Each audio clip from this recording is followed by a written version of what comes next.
Video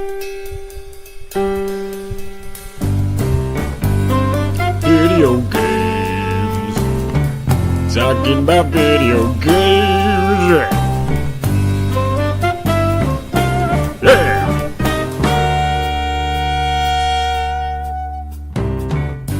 All right, howdy. This is Namek vs. Saiyan, the podcast. Again, I am Patrick Shanley, editor with The Hollywood Reporter. Joining me, as always, is my high school friend, and still my friend, Edmund Arnold. Edmund, how are you doing? We're doing well. We're doing real well tonight. Just had a big bout with this fly. I think I killed it. But other than that, I think we're good. It's really funny that you bring that up. This is completely unrelated to everything. But I just killed 13 flies the other day. There was an infestation in my house. It makes you feel like a man. That's how I felt. I very rarely do. So I killed that fly, took off my shirt, went outside for a little bit, kind of staked my masculinity in the neighborhood. No one's messing with me right now. Good. They shouldn't. That fly certainly isn't. It's not. It's dead. Dead Fly Association. All right. This is going to impress you. How about this for a segue? Speaking of flies and how small they are, last episode we got to speak to people at Little Nightmares. And Little Nightmares is a lot like being a fly in a person's apartment. A lot like being a fly in Eddie's apartment if you're not good at the game, and you will get smashed to pieces. I just wanted to give a big shout-out and a thank you to the guys at Tarsier Studios. I'm going to butcher their names.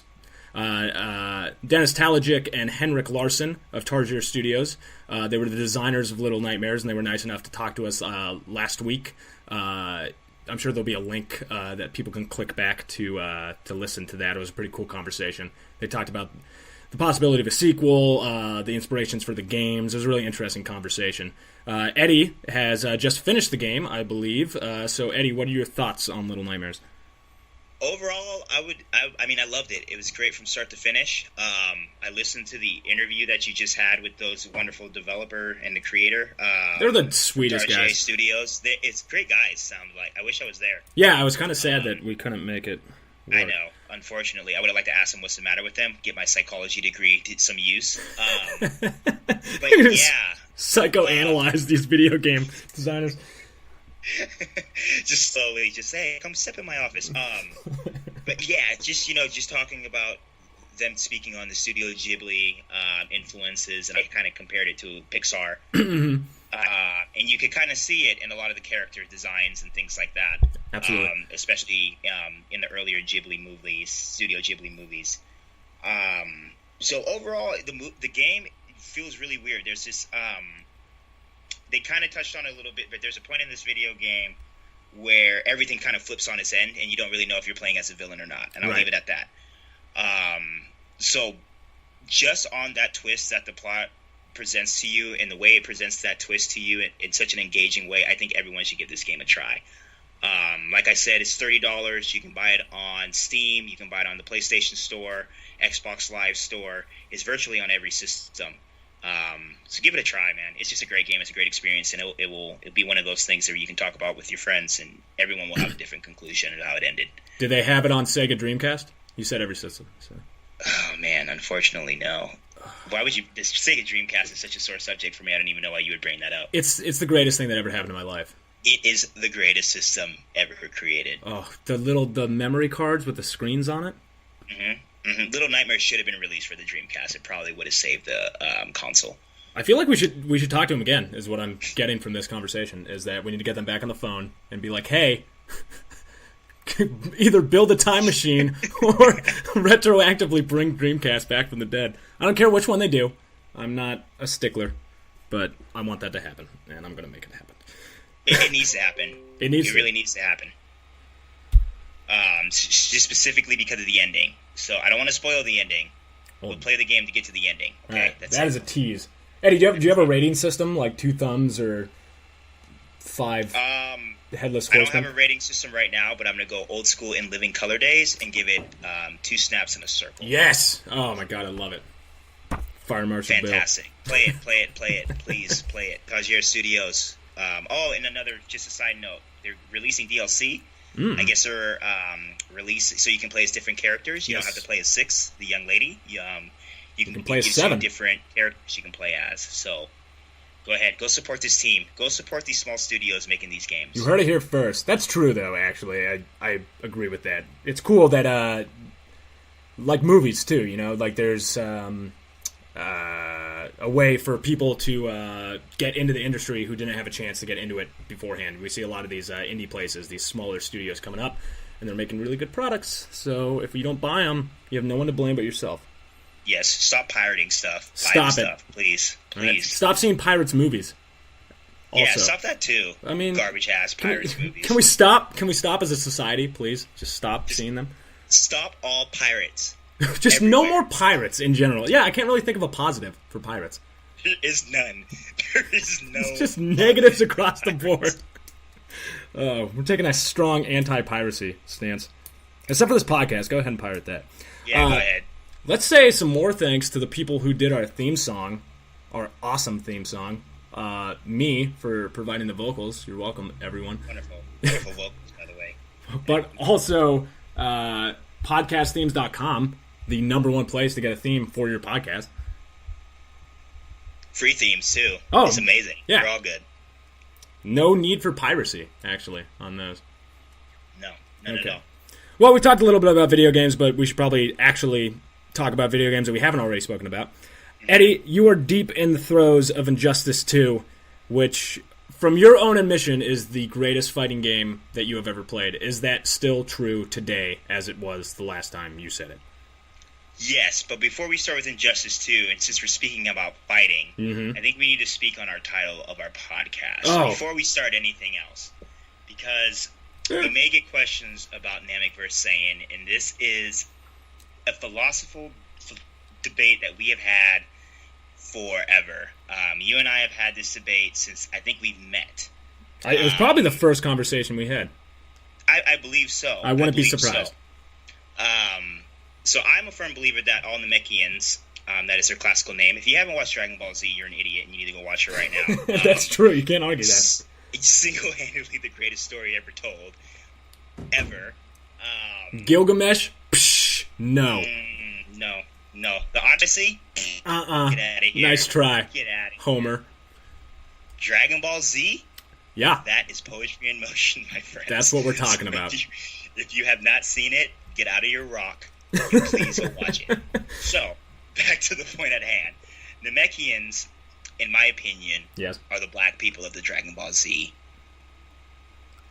universe. Right. And we'll leave it at that. We can get into this. Will we leave it at that? Okay, I'm just saying there are counterpoints to be made, and I have a few of them. But we'll table it, all right? Like, if you want to just make that hot claim and throw that out there and not even explain how Saiyans are quite possibly even more black than Namekians are, fine. They could be.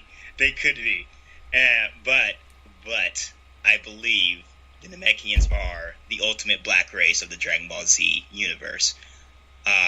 In this scenario, are like the Black Panthers, whereas the Saiyans are like, give me a minute to think of a comparison because I can't think of a PC comparison right now. We're gonna get canceled in the first 2 episodes. I had to stop myself right there because I realized I still have another job. I hope nobody's listening from that job. Don't you work with kids? I do work with kids. Yeah. I'm old minds. Oh my gosh. All right, well, the debate rages on, Namek versus Saiyan. I'm just saying, so in this scenario, though, you see yourself as a Namekian? That's Absolutely. Okay. Yes, I see myself as Piccolo's great-grandson. Oh, it's odd that you would not just be Piccolo. Also, can Piccolo reproduce? Oh, shoot. Yeah, I know. Think about it. I'm just saying, Vegeta and Goku, they're both slinging it around, and I should probably watch wrestling. That Saiyan seed, man. I don't know. Yeah, I know. I'm just saying. It's like wildfire. I don't know. I'm going to have to do some research on that. So when we come back to this topic, yes, I will come ready. Okay. I'm coming correct with my Dragon Ball Z Namekian info. Oh my god. Important topics of the day. Yeah, we're talking about the issues here, folks. Mm-hmm. These are the things that affect youth in 1996. When Dragon Ball Z came to America. Oh my god, we waste so much time on this podcast. Injustice 2. Injustice 2, the matter at hand. Okay, so we're gonna really need to find a game that I have negative thoughts about. Okay. Because Little Nightmares was fantastic, but Injustice 2 is borderline perfection. Ooh. Yeah, I'll go ahead and I'll say that. So I'm not a big fan of fighting games. Before we start, sorry to interrupt you. Are you a fan of DC? Because this is a DC fighting game, which in itself, I mean, it's a sequel. It's a DC fighting game, and it is a genre that you don't particularly like to play, but you are still saying it is borderline perfection. That is quite a feat by these game makers. I love DC. I love Marvel. I'm not a DC Marvel fanboy. I love them both. I think they both bring their own positive spins to great superheroes. They've kept me entertained for my entire life. You're Sweden in the World War II of Marvel and DC. You're a neutral party. In the terms of comics, in the terms of, if we're delving up the past of DC and Marvel, but if we're going to talk about movies, gross. I'm sorry. I'm trying not to say horrible things about Suicide Squad, and it's like the only thing going through my head. I'm saying positive tonight. I had a good Monday. All right, we're all going to be happy. Yes. But yeah, I love DC. I love the superheroes of DC Universe. I'm obviously a big Batman fan. Clearly, you're a human being. The being. Flash is my favorite superhero. I'm going to say that right now. Wow, I grew up loving the Flash. A lot of people don't believe me when I said that. The Flash is fine. He's no Batman. For me, the Flash represented a type of superpower that was really cool to me. Being really fast and getting across the country in less than 5 to 10 seconds was always amazing to me. And like the whole Speed Force being like a god. I don't know. Everything about the Flash was just amazing to me as a kid. All right, I'm not going to criticize it. I will let you have the Flash. I'm just saying. I appreciate you for letting me have that. You're welcome. I'd rather be Bruce Wayne than Batman, so that's where I'm at. I get that. Playboy, billionaire. It's not a bad life. The world that's all at your I'm disposal. I get it. I mean, his parents are dead, but he makes up for it in other ways. It happens, right? It happens. Parents die. Good Lord. You hope that you get good ones, right? Oh my God, let's talk about this game. This is terrible. Okay, yeah, sorry. So yes, Injustice 2. Yeah, I love DC. I'm not a big fan of fighting games, but for some reason, they made this game very approachable to people like me. Okay. The learning curve is still steep. I'm not going to sit here and say anyone can pick up this game and go out there and compete online. You're going to have to put some hours into these characters. Each character is unique. I believe there's a roster of 11 to 15 characters. They're all unique. They all have their different special abilities. They all have their different moves, and it does take time to master each one. But before we get into the individual characters, the story mode is amazing. The story mode is what Batman vs. Superman should have been. So legible, understandable, straightforward. Under 7 hours.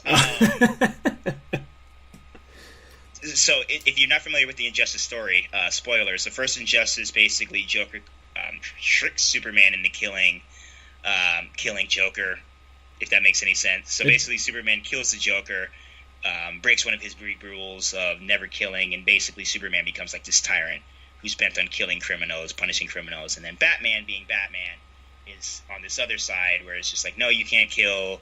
We need to bring these in for justice. You better knock that off.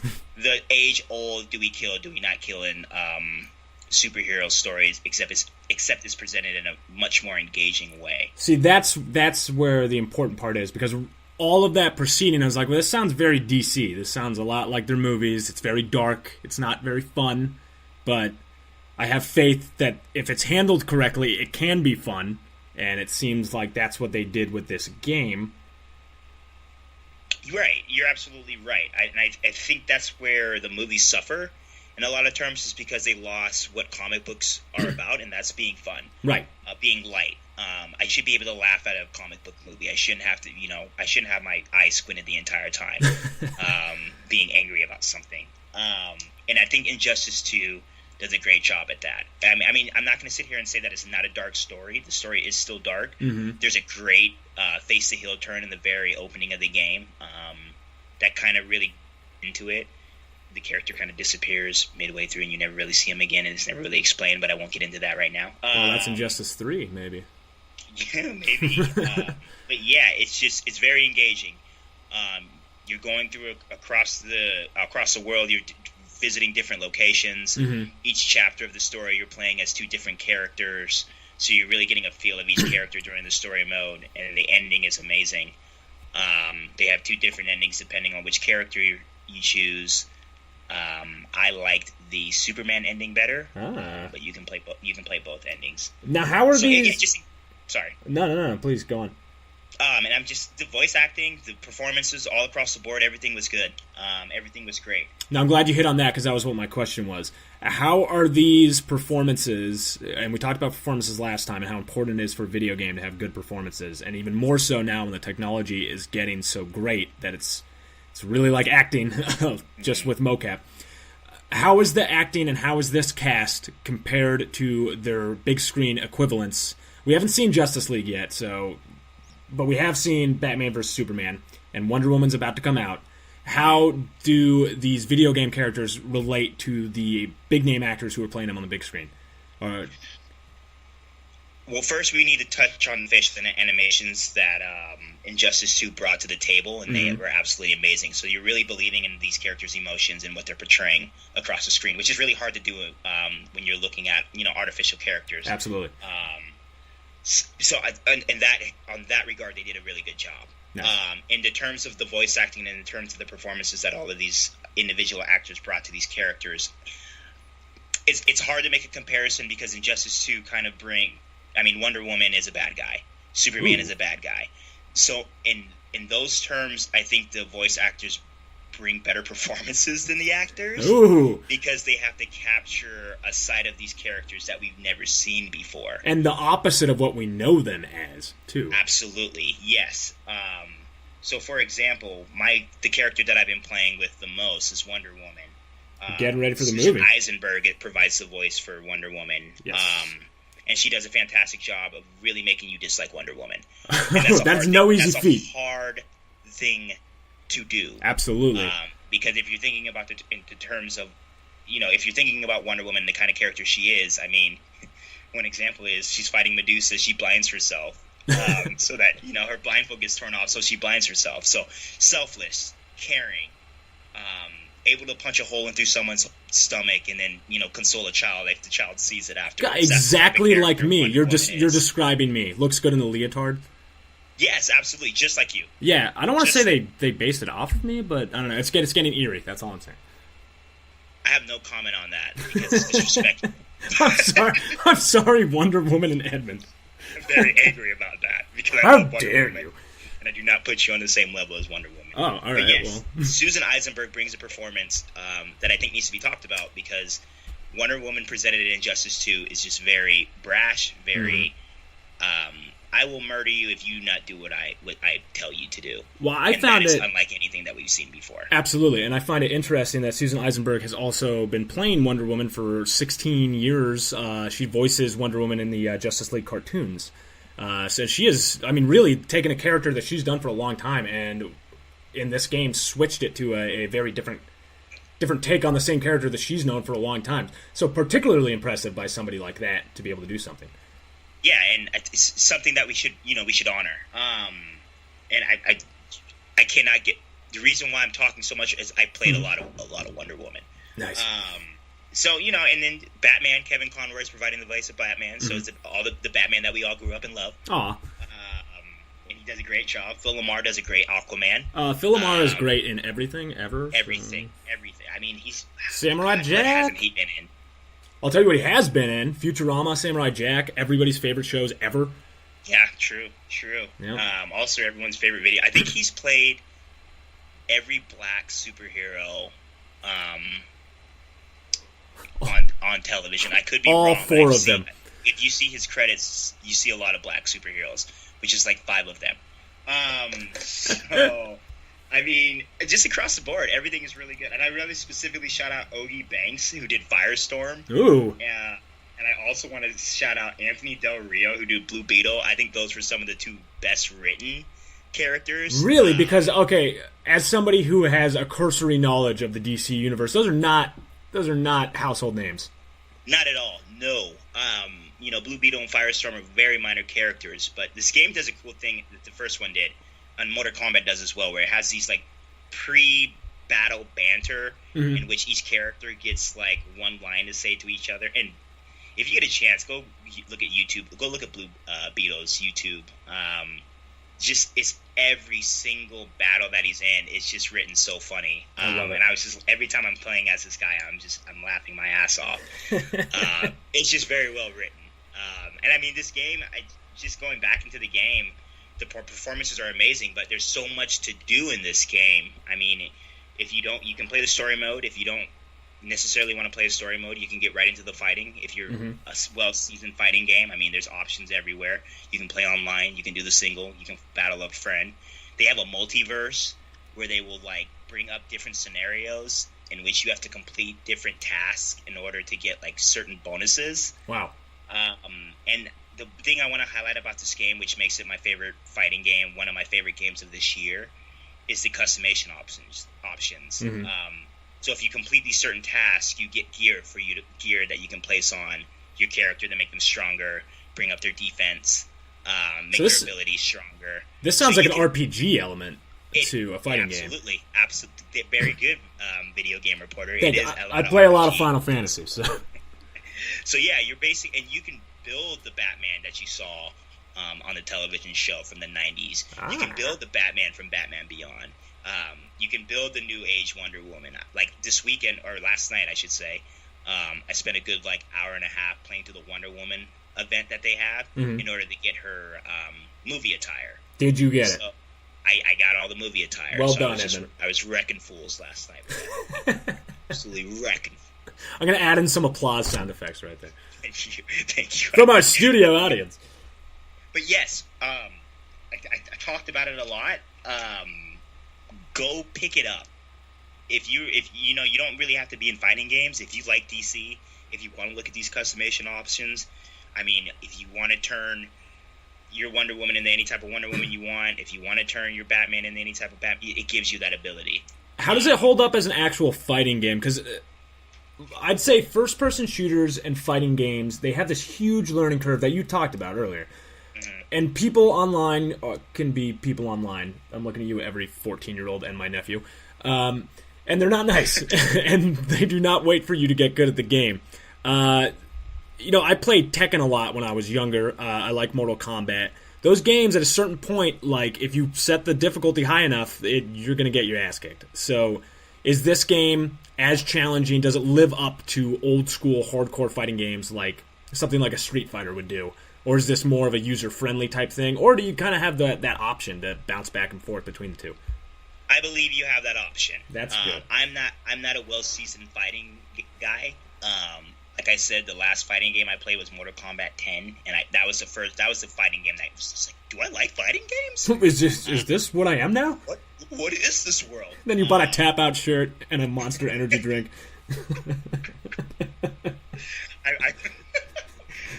I watch cage fighting in the background while I'm playing these games on my PC. But yeah, I mean, there are going to be times where you're going to go online and you're going to get absolutely wrecked. Nice. So the thing about this game is that they allow you to juggle characters. So what that means is, like, I can uppercut you and you're off your feet, and I can keep hitting you while you're off your feet, and you won't be able to interrupt that at all. So there are chances where you'll get into an online game with someone who's been playing this game for a long time, and you will not be able to hit a button. I'm just literally sitting there watching Wonder Woman get annihilated. And you would get beaten under a minute, and you won't feel like a good person afterwards. So yes, but this game is easy enough where it gives you options. If you're a hardcore fighting gamer and you know all the combos, and you put time into these fighting games, you love Mortal Kombat, you love Injustice series, then yeah, you have your options. You can go into the harder areas of the multiverse. You can go and fight these harder challengers online. And then if you're a new person like me, you don't have to do these hard things. You can stay offline. You can do the multiverse. You can play the story mode. You can play with your buddies or have them come over and play local couch co-op. It's up to you. to be honest with you. That's why this game is so good. It reaches across all hardcore gamers, casual gamers. Anyone can play it. Even if you just love DC, anyone can pick up this game and play. And I think that's important for them to do. I'm sure it was something that they thought about when they made the game, but these are really, really big IPs. Everybody knows these characters. So if I'm going to buy it for my 10-year-old kid, who am I kidding? The 10-year-old kid's probably a lot better than I am, but first-time gamers are going to have to be able to get into this game in some way just because the characters are so recognizable. It doesn't have to be Lego Star Wars, but it still has to have, some type of gradual learning curve as opposed to just like, nope, now you're in it. I hope you like getting murked by 4 guys in their 30s. Exactly, and I think that's why the story mode is so strong, because it gives you that opportunity to play almost every character and gives you an opportunity to, a basic learning curve for each character. So you can really get a feeling of who you want to play as, what type of, do I want to be a Lagrange character where I, sit long range and shoot projectiles all game, or do I want to be, a harasser and just, keep pushing buttons on top of this person and keep ranking up combos and things like that. It gives you these options. And it all comes back to the performances of the story mode. I think every review I've read from IGN, Polygon, Kotaku, every video game website just could not highlight enough of just how great the story mode is and how great the performances around the story mode were. Yeah, people are absolutely just going bonkers for this game, and it is selling through the roof. I mean, it is a big game, and it couldn't have come at a better time with Wonder Woman coming out this weekend. For us in the present, if you're listening to this in the future, then it probably is not, I would imagine, unless time is cyclical, and it's been a couple eons since somebody found this podcast. Get a time machine and go see Wonder Woman. Yeah, and pick up a Dreamcast when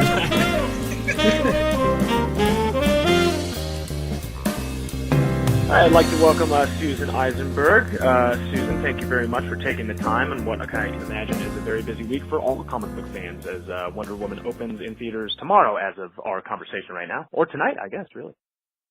It's a little busy, but it's great to be here with you. Wonderful. Thank you. So you have been voicing Wonder Woman for quite a long time, and the latest game, the Injustice 2 game that you are a part of, takes that character in a bit of a different direction. You are playing a much darker version of Wonder Woman in this game. Can you tell me a little bit what that was like? You know what? It was definitely an adjustment. I mean, I'm so used to playing her a certain way, which is, with kindness and compassion, and not that she doesn't have a mood or two along the way, but she's ultimately very heroic. And in Injustice, she's a total badass. She is, kind of at war, not literally, but at war with so many of the characters. So it was definitely different, but it was also, a departure, which is fun to play.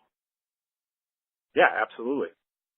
And I can imagine you've played the character from a place of, I wouldn't say naivete, but she starts when you first took on the mantle of the character, she had just come out of Themyscira, and she was a much different character than what she has grown into in the Justice League animated series, and now definitely in Injustice 2, which we're seeing.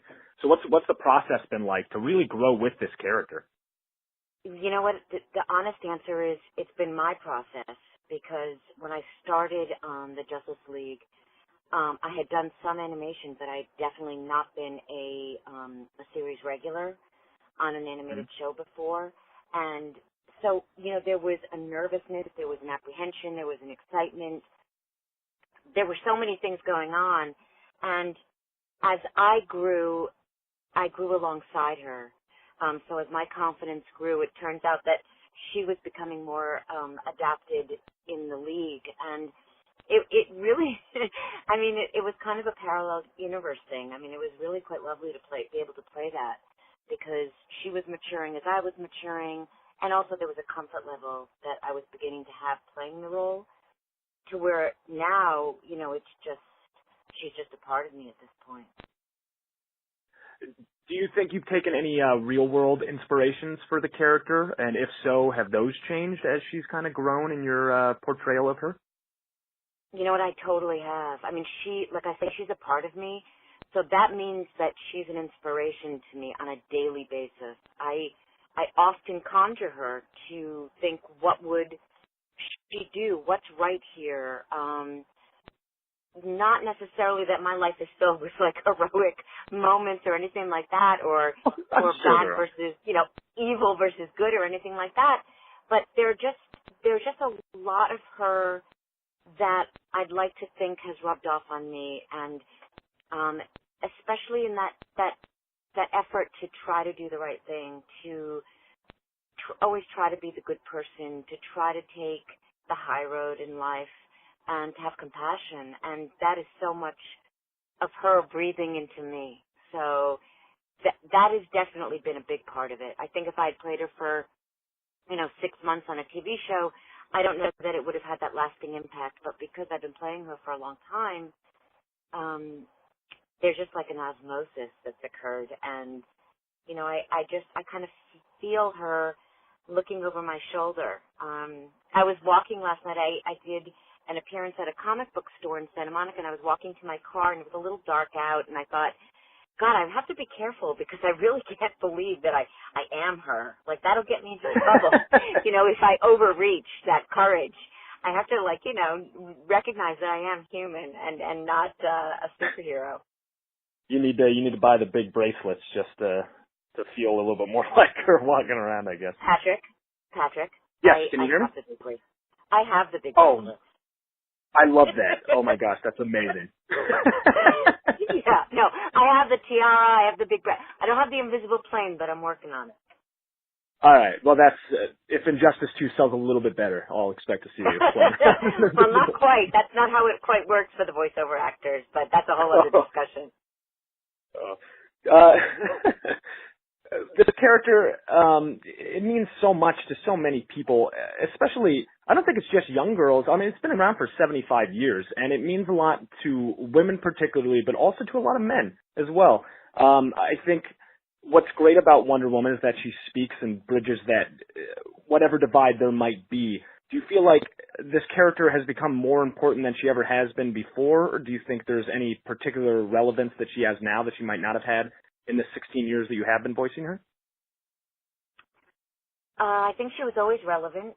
I think that there is such a hunger for this character to get her voice heard on a large scale, vis-a-vis the film, that she has just never been more popular. I think that the audience has always been there, but I think that they know they need to get heard, and they're so willing to do that. They haven't been heard for years, decades, and that's why I think everyone is going to show up for this film.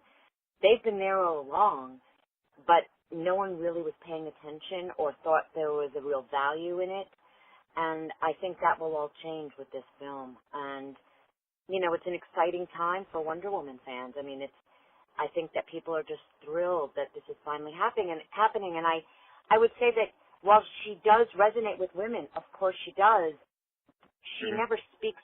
She speaks to women and men. She speaks to people who are outsiders. I used the word compassion before. She is loaded with compassion, and I think for the audience, they recognize that, and I think that her vulnerability, her compassion, they know that she's a heroine for all of us. Not just for this, group or that group. It's for all of us. And so I think that explains so much of her personality and her popularity. Absolutely. With that. That's what I was going to, I think that speaks volumes to her popularity and her, her long, long career. Absolutely. For better part of a century. Do you think that there are any particular lessons or character traits that you would like to see, or for you yourself personally, I guess, that Wonder Woman has, things that you look up to Wonder Woman for? I'm going to say the word again, compassion. I think that is really, really hard to come by, especially today, because I think that we're just kind of talking over each other so much of the time. Very hard to really listen to somebody and try to feel what they're going through and feel empathy and compassion for what they're going through. She's so earnest, and like you used the word naive, and I believe in Justice League she was naive. And having seen the film recently, there is a naivete to this Diana in the Wonder Woman film, and it's beautiful because she so believes in love. She believes in the right thing. She believes in goodness.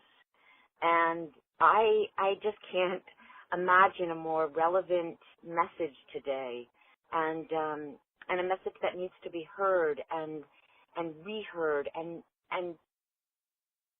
you know, and really received by an audience. So I really think she's the hero we need, and the timing could not be more perfect. Absolutely, that is 100% true, I think. I noticed that you got to meet Gal Gadot just by chance, it seems, I think it was in the lobby of your agency is what you said. Have you had a chance to meet her since then? Because that was in late 2016. Have you spoken to her since the film ran? No, I have not. Understandably, she's a little busy. I can imagine. You know, had a baby, and she's got this film. And, you know, there's a real divide between animation and feature films.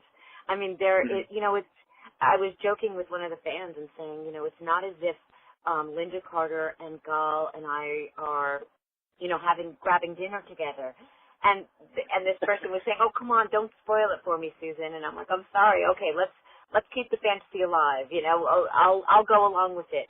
But the truth is, it's very, very different. You know, where I work and the universe I operate in is very, very different than obviously the feature film universe or the television universe, you know, live action television. Right.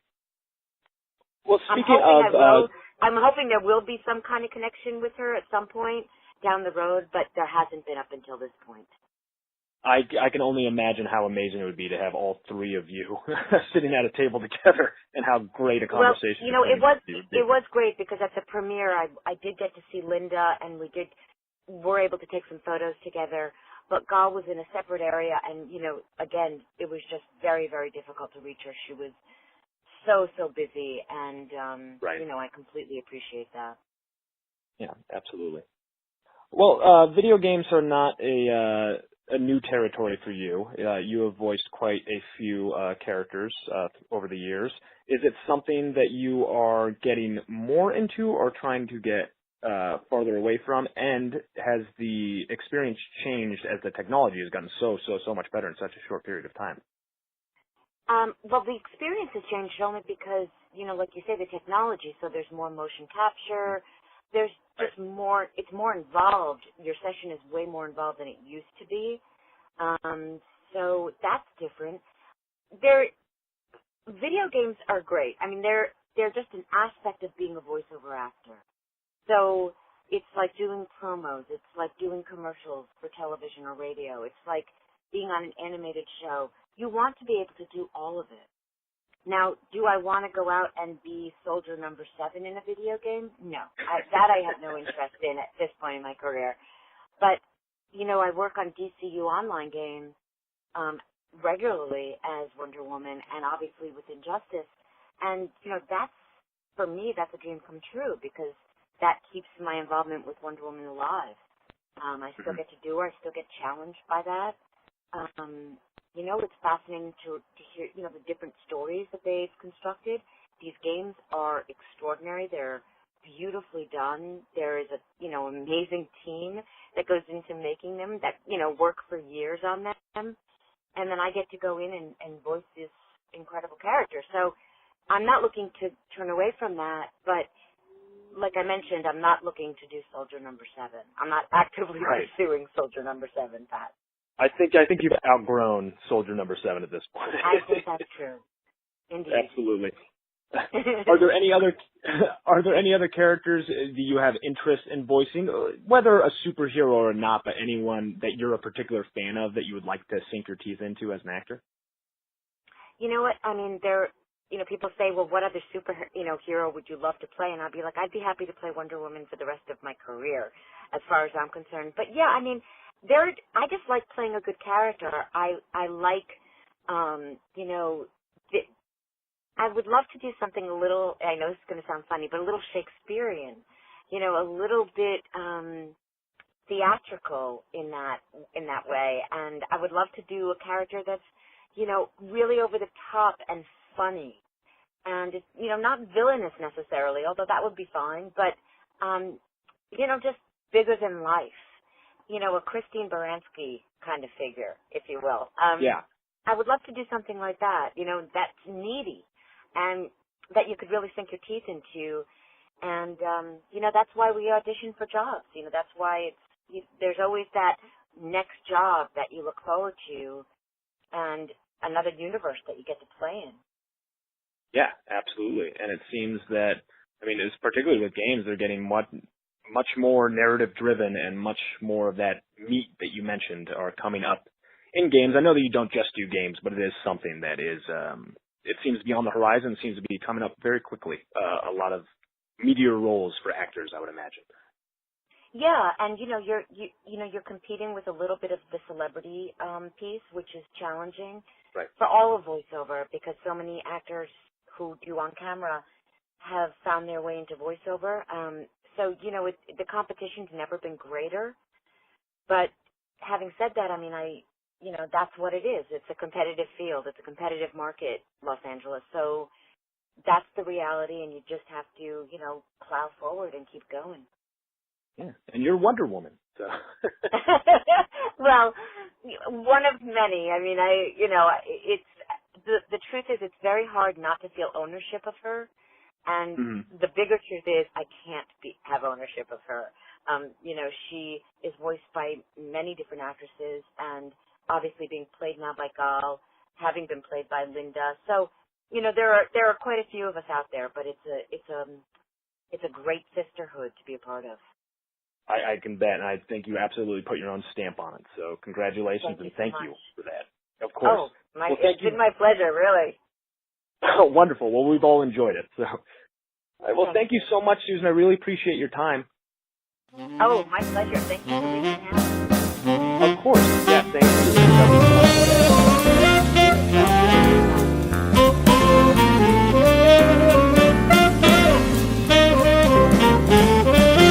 We're being too friendly now because I want to fight with you a little bit more. I mentioned last time about Destiny 2. So E3 is coming up, obviously. Activision is going to have, an event. Activision is teamed with Blizzard with Destiny 2 now.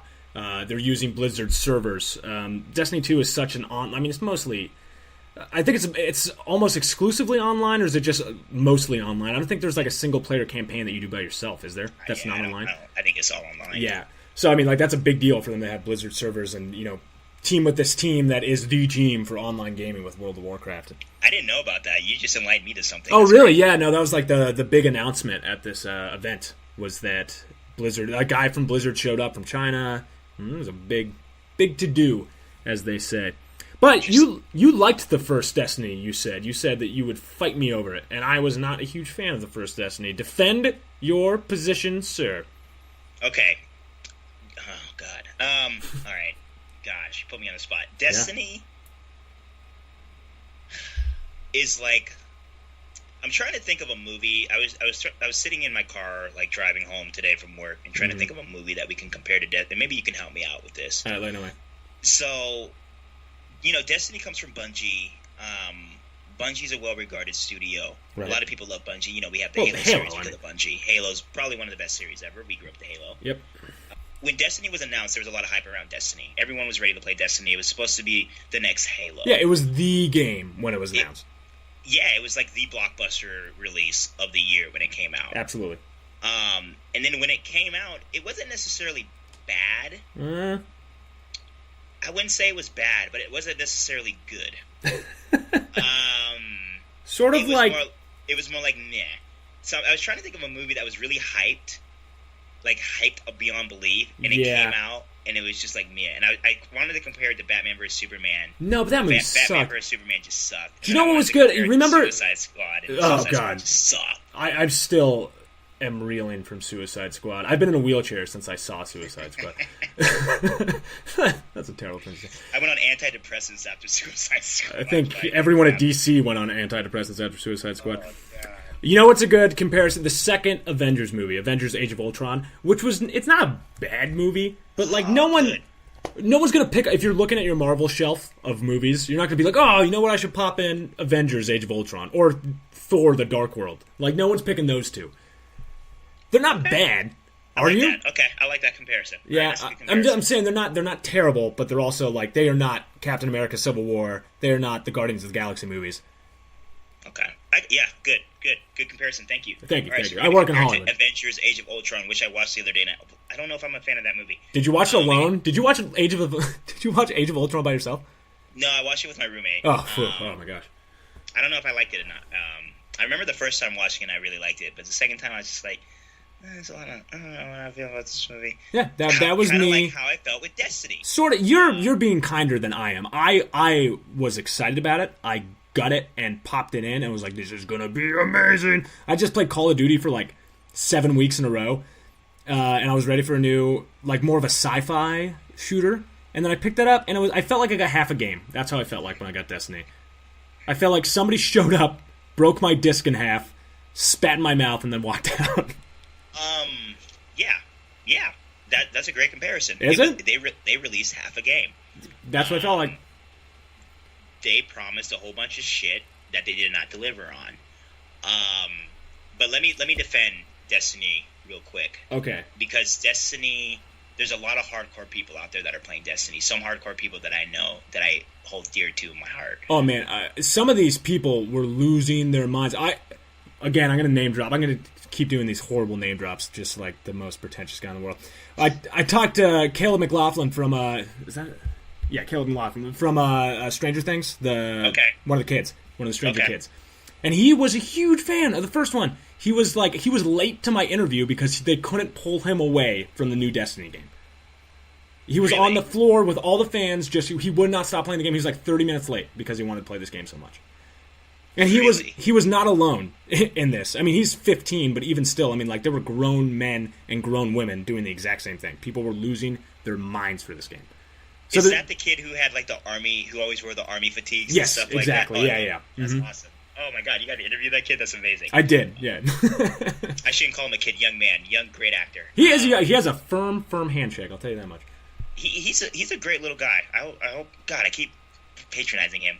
Dude. Gosh, I feel bad. But yeah, so Destiny, we have to highlight what Destiny did well. Okay. No games controlled like Destiny. And you have to understand, like, we've been playing first-person shooters for a long time. We've been playing the Call of Duties, the Battlefields, we grew up with them, I mean. You know, they're all right. If you want to go back to GoldenEye on N64, I mean, every don't ever do that. birthday don't party. Ever do that. No that game odd controls jobs. Terribly. How dare you? That game controls terribly. I went back and tried to play GoldenEye. It is one of the worst first-person shooters ever. Maybe you just weren't good at it, and you weren't doing slappers only, like a man. It's terrible. Oh my gosh, I wanted to like throw my Nintendo 64 out of a Nintendo 64 was not that good of a system. Oh my god. Unpopular opinion, but I'm gonna go ahead and say it. Yeah, you can say unpopular opinion. You can play I'm flat out wrong. I really think you're trying to prevent me from making a good point about this. Part of me is. That's my ulterior motive. I really think you're trying to prevent me from making a good... Because I'm starting to forget my good points about Destiny. I will let you... Okay, I'm going to say one last sentence, and then we are going back to the Destiny talk. But we are dedicating an entire episode to the N64, and I am going to burn your house down. We will have that. We'll have that argument. It's going to happen. With a bad piece of hardware. All right, let me swallow my rage, and then you can continue with your Destiny defending. Deep breaths. Okay, right. So I'm going to start with the positives. Destiny controlled way better than any other first-person shooter game. If I wanted to aim and shoot at something, I was able to aim and shoot at something. There's a lot of times in these Battlefields and these Call of Duties where I aim at something and I can't shoot it, and it pisses me off. It should. It's a first-person shooter, so that's kind of an important... No. If my little reticle aims at your head, I should be able to hit headshots. So Destiny, in that regard, wherever I was aiming, like if you made a bad shot in Destiny, you knew you made a bad shot. Fair That's enough. how tight those controls were. I agree with you. Amazing. On a controller, that game felt like sex. I'm sorry. So it felt so good. Do you remember what sex feels like? No, I don't. It's been 6 years. Every show. It's going to come up every show. I love it. So yes, Destiny controlled like nothing before. In regards of the type of gaming you could do with friends, because Destiny is not a type of game you can play by yourself. It is a lot better experience with friends. So I have this group of nerds that I play with, and we had a great time with Destiny. And it's one of those experiences that is way better when you're playing with other people. Yeah. Because if you're playing alone and you have to play with strangers, you just don't get that. You don't get that teamwork. You don't get that rapport. It's a social game for sure. It very, and I don't think a lot of games of this generation of PlayStation 4, Xbox One are able to capitalize on that. Yeah. And I miss those days where you could sit with, you could play a very engaging experience with someone and enjoy it and not be frustrated. On an N64. So in that regard, it was great. Yes, Destiny released a game that was incomplete. There are a lot of things missing. There is no story. I still can't tell you what that shit story was about. Was it about anything? That's a great question. I don't remember, to be honest with you. And, I think Destiny kind of bamboozled us in a way that they had these great voice actors that were hired on, like Peter Dinklage and Nathan Fillion. Right. I can't think of the other character actors right now, but they're back in the next one. And they didn't... Oh, like Lance Reddick. Sorry, I couldn't think of Lance Reddick's name. I had to call out Lance Reddick because he's one of my favorite actors. But they kind of bamboozled us by promising all this great story and these great performances, and these guys weren't even in the game. Right. So yeah, there are a lot of issues with Destiny, and I'm not going to sit here and act like it was a good game at all, because it wasn't. But then The Taken King was released, and then it became a good game. So I think we really need to highlight, like, once the game added more depth and more, like, basically gameplay. When it was an actual game, not half of a game. Right, when they actually released the game that it should have been, it was a good game. So that's why I'm excited for Destiny 2. And it seems, again, I don't want to be bamboozled again, but when I went, it seems like it is definitely more of a game. I got to play it a little bit. I got to play the first sequence, and it's awesome. Did they show you cutscenes? They did. You see any cutscenes? Oh my god, the cutscenes are amazing. Like, I couldn't stand up after a cutscene, if you catch my drift. They were gorgeous. But that's exciting. Anyway, yeah, the cutscenes are amazing. The gameplay, again, was very, very tight, the same way it was in the first one, and they've added new features, and it seems amazing, and I am very excited, as I was the last time, but I'm afraid. And I'm afraid because it seems to be a growing trend in video games, especially the AAA titles, to tease you with this incredible game and then kind of release it in doses over a period of time. And I want the whole thing now. I would rather wait for the entire game to be ready than pay $60 on 3/4 of a game, 5/7 of a game, some other weird fraction of a game, and then have them release it in DLC afterwards. It's not even the money, That's not the issue. It's that I want what I paid for originally. I don't buy a car and then get the wheels after I've already bought the shell of the car. Yeah, I absolutely agree. It's a trend that is just kind of devastating too. Yeah. And like you said, it's with every AAA title. Right? Why is this the case now? I don't know. I've been listening. I listen to a lot of I listen to a lot of podcasts. Mm-hmm. I read a lot of articles. Look at you. I don't know if it's a market. I don't know if it's you're always, hardcore gamers, once they get a feel of something, they're looking for something new. Absolutely. But I just read something today, which I should have brought. I didn't think you were going to have such a great topic. But it basically talks about how developers and studios are no longer... I wish I had this article because I'm messing this up. But they're no longer releasing a game complete and then moving on to the next project. Right. Now they're trying to see how much money they can make off that one individual game and how long they can prolong it. Oh yeah, absolutely. I mean, the guys from Tarsier Studios, they hit on that when they were talking about Little Nightmares, and they said it was a different experience than doing their past game, Little Big Planet, which was a fantastic game. It was a great game, but there was a lot of things that were added on as it went on. And this was a different experience because they made one standalone game, and that was it. They told the story. It had everything that was supposed to be in it when it was released. I mean, now, it's funny now because they are releasing DLC, but that was not the intention when they originally made the game. Whereas with these AAA titles, it absolutely is the intention. Absolutely. And I think Little Nightmares releasing DLC is different than AAA titles like Destiny releasing expansion packs that complete your goddamn game. Right, yeah, exactly. Little Nightmares was released as a complete game. They're putting out this DLC to give people who enjoy the game more options so if they want to replay it. Exactly. It's not, here's the entire game that we were holding back from you.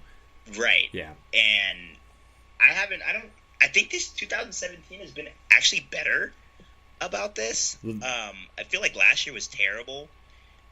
Do you think it's the hate from the community? Oh yeah, oh my god, No Man's Sky, good lord. Yeah. It's such a hard, because I'm not in the game industry. Right. You know, if I was in the game industry, if I had years and years of experience in it, I'd probably be able to give you a better answer, but I'm just coming as a consumer. Yeah, but I feel like that's a more real interpretation of what this is like. You know, like, you are the person you're doing it because you're a fan. You're not getting paid to do this. These are things that you love to do. And this is such like a fanboy thing to say, but like, it hurts that these people, like, if they only see you as a dollar sign, like, that hurts. Like, I love you, and like, why are you hurting me? I love your things. I'm a fan of yours. Like, why are you doing this to me? I think you're right, because especially for people like me who put a lot of time and money into this industry. Yeah. Like, a lot of time and a lot of money into this industry. You feel slighted when you get these games that you paid $60 for, and there's, you have to wait 6 months for the complete game to come out. Yeah. That really pisses me off. And it's fair. That's a fair criticism. And it's not fair to, I hate to get on my working Americans, it's not fair to the, like, I love that voice. Working class like myself, who are just working as social workers that spend our paychecks on this stuff to be entertained, and then we come home and there's just like, it's a broken game. Or, it's like the story, they're going to add more to the story 3 months down the line. I don't get it, man. It is one of those frustrating things that makes me speechless. Luckily, I haven't run into the issue this year. I think the gaming industry is getting better. I think that No Man's Sky fiasco kind of made everyone take a step back. I'm like, whoa. It was like, if Destiny was a half of a game, that was like an eighth of a game. Yeah. And they sold it as like this mind-blowing like new experience, like, oh, you're going to be able to farm new worlds. Yeah, absolutely. No, that's what they sold it as. It's like, oh, space battles, and you'll be able to meet other people, and I'm not going to sit here and act like I know how hard it is to be a developer, because I don't. Me either. It's a hard job. Right? Yeah. But it's just, as a consumer, just don't sell me bullshit. That's the only thing I'm asking for. Yeah, I don't like the snake oil salesman approach to it. Destiny didn't have to change the world when it was released. Like, you are Bungie. You just made Halo.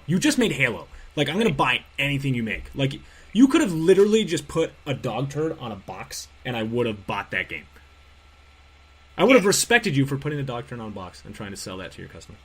I would have given him a lot of respect for that. Yeah, goodness, yeah. That's good marketing. Yeah, it is. It is. The best marketing of all. Hey, Bungie, free idea. How do you want to sell Destiny 2?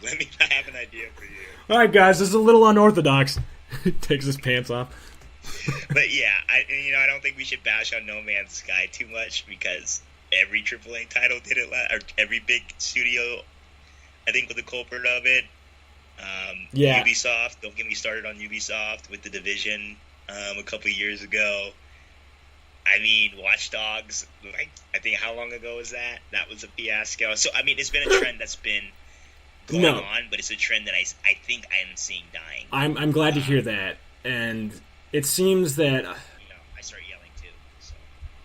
Okay, I'm sorry. I got distracted. This is probably bad radio listening, but seeing as how it'll probably be the banner on our SoundCloud, I have some photoshopped versions of you and I's photos over just the most ridiculous backgrounds. They're the greatest thing I've ever seen. I'm very excited about them. Could we get one of us on the Nimbus Cloud? Oh my god, why didn't I think of that? Like me holding you like you're Gohan, or you holding me like I'm Gohan? I would suggest that, please. Yeah, but in that case, you would be a Saiyan, wouldn't you? I'd have to be holding you then. Okay, that would make it all right. What are the race dynamics? Who gets to hold who now in America? I get to hold you. Is that where we're at? Racist if you held me. I feel like it would be. It would be a little bit racist if I held you. All right. Since I said we were going to do this every time, I think it's a good thing to do. What are you playing this week? What are you looking forward to playing? What was the best game you did play? I already know the answer to most of those questions, I feel like, with you. Injustice 2. Yep. I was trying to play other games, but I really got into Injustice 2. So, I mean, I'm going to try to play something else this week. But when it comes down to it, I'm probably going to play some more Injustice 2. So, so I'm gonna try to get good with Black Canary and Wonder Woman, and then run my Legion of Woman on dudes. Just wrecking fools. With chicks. With women. Wrecking fools with women. Oh my gosh. Wrecking fools with women. That's a t-shirt. I love it. They're not chicks. They're not chicks, they're women. You have sold Injustice 2 so well that I'm going to get Injustice 2. I was going to get Final Fantasy 15, and I was like, you know what, you should play something other than a Final Fantasy game for once. And I'm going to get Injustice 2. Just one more thing about Injustice 2. Like I talked about those pre-fight banters, I just want to read one real quick. Oh, please do. Can you do it in character? I can't, I'm sorry. Oh, you can't tease it and then not do it in character. So I got to set it up a little bit. So you're playing the Robin in the game is Damian Wayne. If you don't know who Damian Wayne is, that is Batman's son with Talia al Ghul. All right. Is this a dramatic scene? This is so. If you start a single fight, each character comes to the side of the screen and they say they have some banter before they fight, right? Right. So Batman comes on and he goes, "I don't have any time for this, Damian." And then Robin responds, "A good father would make time." Batman, being Batman, says, "A better son would deserve it." Oh, that is so Batman, right? Like, man, this game is amazing, man. I got so that's a meme going around on Reddit right now, and I saw that, and then I'm so glad someone captured that. So I'll end it on a happy note. Thank you very much to Susan. Wait a minute. Whoa, okay, I'm sorry. I want to try to do a new segment. I like this. Because I want to do it every week. Okay, all right. You touched on the games that you're playing last week. And they were current, and I'm really cool. So old. And I'm trying to realize, how does he have a job reporting about video games when he's playing games from 6 months ago? So we're going to start this new segment, Keep Pat Relevant, and it's called What is Pat Playing, and what does Pat think about what he's playing? Ooh, I like this game. Could you please enlighten the audience of what you're playing right now? Like literally right this moment, what am I playing? What have you been playing? I know you're not playing anything that I've been playing, because I'm playing everything from the last, month or two, and you're playing games from the last, 6 years. The most recent game I played, other than Tap Tap Aquarium on my phone, which is a delightful game where you collect coral by tapping on your screen, and then you get to buy a different fish, and I just bought a dolphin. Other than that wonderful game, which, oh my god, it's so good, I played Super Meat Boy the other day. Oh, yeah. Okay. Is it that good? Did I get cred for Super Meat Boy? Super Meat Boy is a brutal, fantastic platformer. It is the hardest game I have ever played. Good lord. It is. It will be the hardest game you ever played. Did you beat that game? No, absolutely not. Okay, I was going to say, I have mad respect for you if you beat that game. I'm stuck on, level 4. No. Shout out to Team Meat for that game. That game was fantastic. When was it? Come on, 2008, man. 2008? I think so, yeah. I am not current. No, it might have been 2010. 2010. Okay. I feel better about that. Yeah. As long as I'm in the same decade, I feel like that's a win. You need to play something, man. Well, I'm getting Injustice the last, 2. 5 years. Okay. So, tell me, what do you think? What about Super Meat Boy? What do you think about it? Oh, I gotta break it down. All right, this is weird. The roles are reversed, and this is hard. I'm on the spot. Super Meat Boy was hard. What I liked about Super Meat Boy, especially, was how much it made fun of other side-scrolling games. So, for people unfamiliar with Super Meat Boy, first off, get it, because it's great. Second off, you play as, a weird cube of meat. He's sort of like Meatwad from Aqua Teen Hunger Force, but, more adorable, if that's possible. He has a little bandage on his head. You are trying to get your your girlfriend back, who is, I think she's a wad of gum, and in a dress with a bow on her head. and she was stolen by Dr. Fetus, who is a fetus baby in like a fishbowl who wears like a tuxedo and like is a robot at the same time. And you basically control your ball of meat as he goes through. This sounds insane. It's the ramblings of a madman. You go through these stages. It's a platformer, and it's really creative. And you basically run really fast, jump, and can slide on walls. Really basic controls. Trying to avoid spinning giant saw blades, basically. And that's what the game is. At least that's how far I've gotten. I don't know how much crazier it gets. And I assume the point of the game is to try and get the princess back. I don't feel like I'm reading into things to assume that. This is an amazing game. It is fun. It's hilarious. It has these really bizarre cutscenes that feature the wacky characters that they have. The music is incredible. It's like this super badass, like fast punk metal. It is an awesome, awesome game. I wish it was more recent because I love that game. Man, your reviews are hella good. What? Stop. Yeah, I'm dropping the Bay Area hella on you, too. That's how good that review was. What? Yeah, I gotta step my game up. Warriors. Take some English classes or something. Good for you. Don't take English So classes. would you recommend Super Meat Boy to the audience out there? I would give it 2 snaps and a circle. Mm-hmm. Go buy it. Go buy that game. Just go buy that game. I think it was free. If it's not free, it's like $5. Like, you don't have an excuse to not buy it. What a great story. Saving the princess, huh? Yeah, it was unique. I don't think anything has ever done that before. I think it's kind of cool how we're at a time with video games, and I'm just going to briefly say this, but we're at a time with video games where I was talking to my roommate a little earlier about how, like, Star Wars, the old movies, was all about good and bad. Yeah. And how the new Star Wars, they're getting away from that old good and bad story and focusing more on the gray areas because the way of old storytelling is, getting done. It's done with, like, this is a bad guy, this is a good guy. Right. So I think it's really cool that we're seeing, especially in Hollywood, we're seeing the transition from Hollywood to video games. We're seeing that in a lot of games with the ambiguous, like, is this good what he's doing? Is this bad what he's doing? Kind of goes back to Little Nightmares, like, are you the villain or are you a good guy? I think we're in a really fun point in storytelling right now where it's not just the save the princess, good guy, bad guy thing.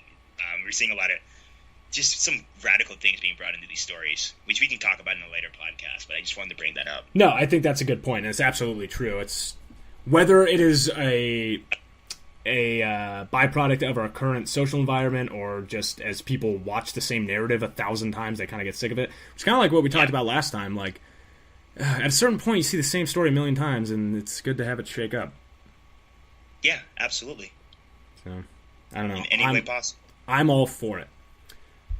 Well, Eddie, that is going to do it, I think, for this episode of Namek vs. Sane. I would like to give a big thank you to Susan Eisenberg for joining us. She was amazing, and she's amazing in everything that she does. She is great.